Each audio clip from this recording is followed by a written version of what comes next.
Since AUA has announced that semesters 2 through 4 will be back on the island next semester, I wanted to share some tips and tricks for moving to the island as everyone gets ready to come here. So let's get started.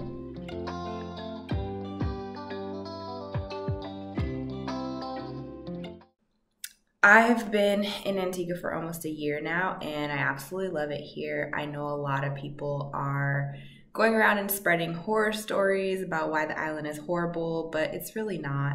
Trust me. It's great. I don't really have any complaints after living here for a year. And I think like for the short time that you're here, it's definitely manageable, but there are definitely some things that you need to know.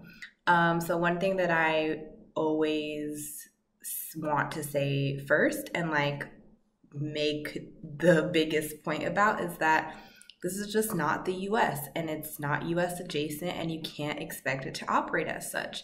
So if you don't know, Antigua is actually a Commonwealth country, so if anything, it's operating on a British framework, but it's also, you know, a very Caribbean mentality. So the convenience of the US does not really exist here. There's no Target, there's no Starbucks, there's none of the major things that you're used to.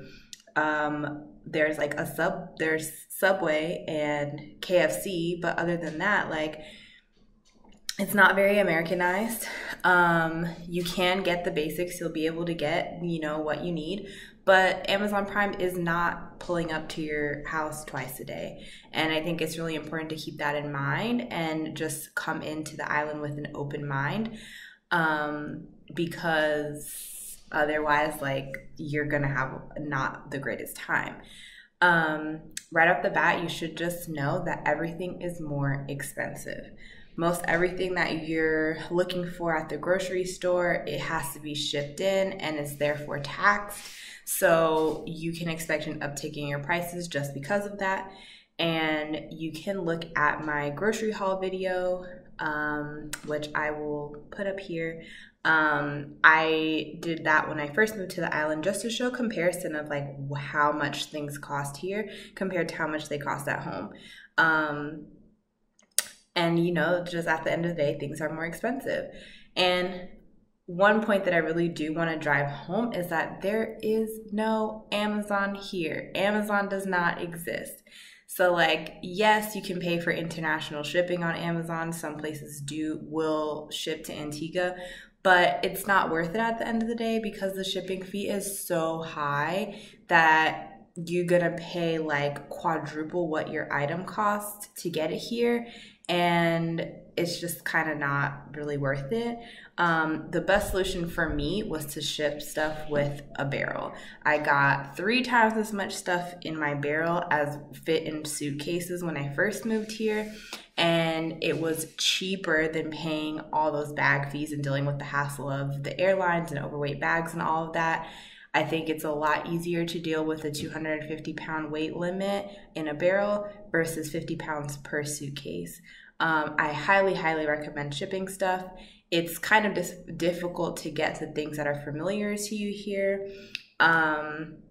For example, I talk a lot about being on keto, and because of that, I use a lot of almond flour and I eat a lot of protein bars.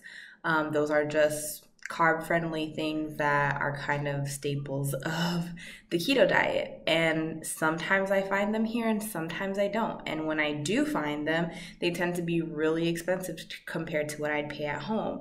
So, for example, like at Epi, which is, you know, the popular grocery store that everyone loves to go to, there is a whole aisle that is just outfitted by Sam's and Costco. Pretty much the whole store is, but this specific aisle has all of the like bulk items that you're used to. And I went down the aisle one day and I found almond flour, and it's the same almond flour, literally the same exact almond flour that I buy at Costco, and it was 96 EC for this bag, which is, I can't remember how much almond flour it is. It's a pretty large bag that normally would last me like a few months. And so 96 EC is about 36 US, and in the US, that same bag of almond flour cost me about $12. So you can expect some markup, like I said, like just because things have to be imported, there's going to be a little bit of an import tax, but that's just a little too high for me. So I just highly recommend shipping it. Save yourself the headache. I will link the company that I used below. They came highly recommended by students from other Caribbean schools, and I had a great experience with them. So I will highly recommend Amerijet. Again, I will link them below. And they are absolutely great, have super fast service. I shipped my barrel in Florida and it was in Antigua like 3 days later at the most. They'll get it on the next flight that they can, and it's definitely under a week that it will be on the island. Please remember, though, that a customs agent will inspect your barrel and they will charge you some import tax based on its contents. So outside of what the rate that you pay for shipping your stuff here, you will have to pay a little bit extra. There are some tips and tricks to that. You can Google or you can DM me and I'll tell you a little bit more about how to get that down as low as possible. So another thing that people really push when you're talking about coming to AUA is, oh my God, you need a car. I personally disagree. A car is not a necessity. I personally was uncomfortable driving on the opposite side of the road. Plus the roads here are not that great and they leave a lot to be desired. So I opted not to purchase or rent a car throughout this first year. I also didn't really have the money, if we're being honest. When you want to buy a car outright, you're looking at like $3 or $4 grand to get like a decent vehicle. Obviously, like, you can negotiate, you can find different deals. A lot of students who are leaving will sell cars to people who are coming in. But again, with this situation of the fact that most people were not here due to COVID, I'm not really sure what the situation is like. Plus, there's a shortage of cars because of a flood that we had last semester. So it's just, I don't know.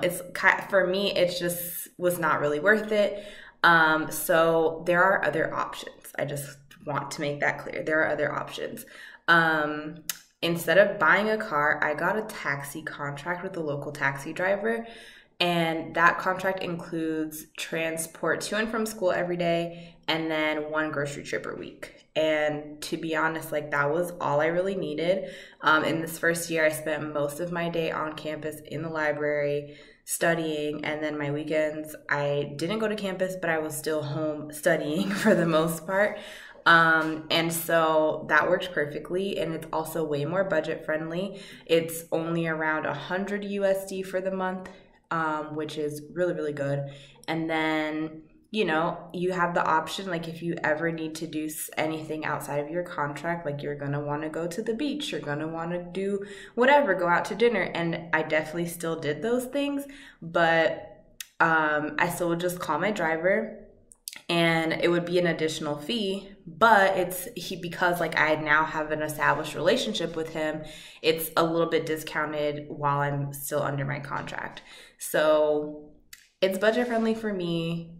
A car is a little bit more convenient, yes, because sometimes, you gotta wait for your taxi, gotta be drop off other people, whatever. It can be a little bit of a headache, but you can survive without it. Absolutely you can. Do not feel pressured to have to like purchase a car as soon as you get here. It's really, really not that important. So the next thing I really want to talk about is money. This is another really popular topic that everybody is concerned about. And the biggest thing that you need to know is that cash is king here. Like, literally at the airport, I found myself needing cash to pay the porter who was helping me with my bags to the taxi. And everyone prefers Eastern Caribbean dollars. Like, they will take US dollars, but they prefer ECD. So I recommend getting some EC before you get here. I know for me, especially in these COVID times, you have to go through screening when you get to the airport. It can be a lot. You're waiting in a line. And then after that, you just kind of get shuffled off and you don't really know where to go.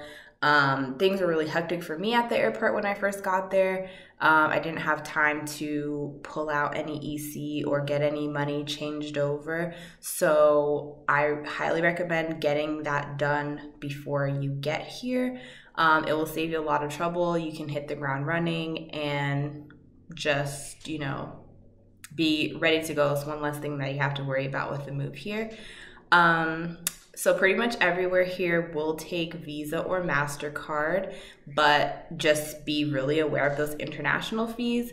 I personally find them to be okay. They do add up really quickly though, especially as you have larger purchases. But they're not really too bad for me. But that's just something to keep in mind. So keep tabs on that, and also check with your bank and see if they are even charging you international fees.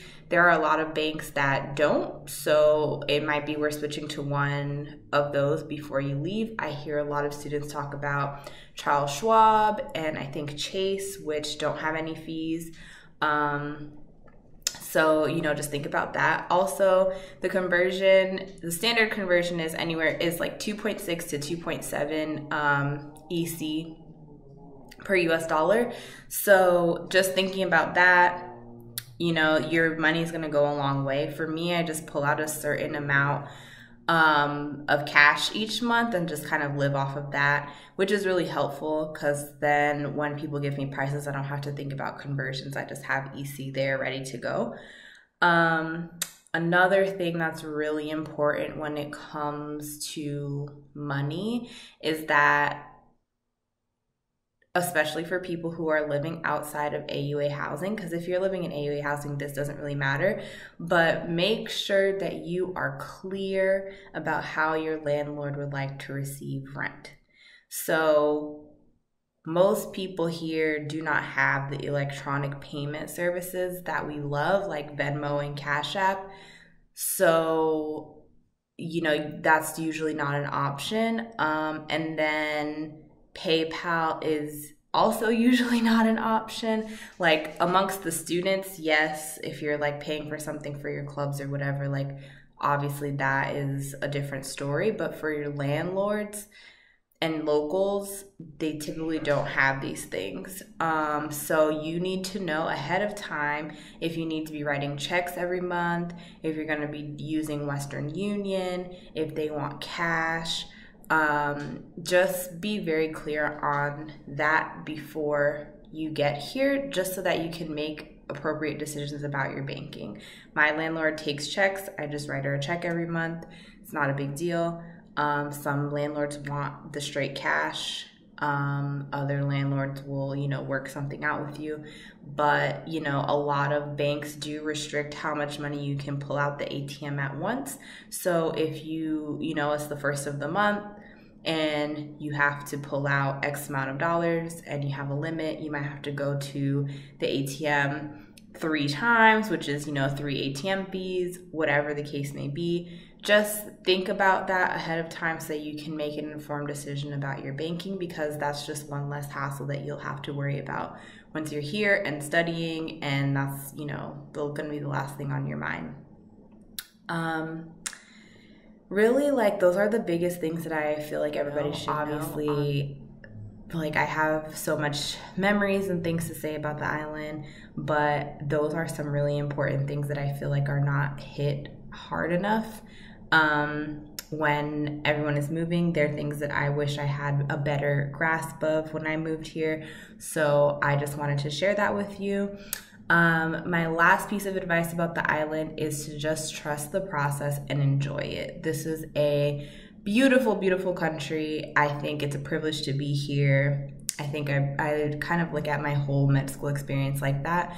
And so I just kind of look at things differently. I'm a lot more positive about things because at the end of the day, like, there's going to be bumps in the road, and med school is hard in and of itself. It sucks that we have to be in a pandemic right now, and on top of that, like move away from loved ones and things like that. Med school rips you away from, you know, the people that you care about most a lot of the times, and it can be really difficult, but it's 1,000% worth it at the end of the day, at least from my perspective. And, you know, you're only going to be here. A lot of us only have another year on the island. Some people, you know, have longer than that. But like for people who are going to Med 3 like me, we only have another year. And even after this first year, I have so many stories, so many memories, so many like good positive vibes that I get from the island. And you know, Antigua is always going to have a piece of my heart. So I just hope that everybody can, you know, come in with an open mind, really just, you know, you're here to get your education and, you know, move on. You'll be back in the States for your last 2 years. So just, you know, enjoy it. Enjoy the fact that like you get to live somewhere cool for 2 years or a year or whatever it is. And, you know, get used to it, love it, enjoy every minute of it. I think that's really all I've got for you guys. Good luck everyone with your move, and I hope to see you around campus. Thank you for watching. Be sure to like and comment to let me know what you think. Don't forget to subscribe to my channel to get regular updates when I post new videos. For more content from Cocktails with Kyra, be sure to follow me on social media and visit my website, cocktailswithkyra.com.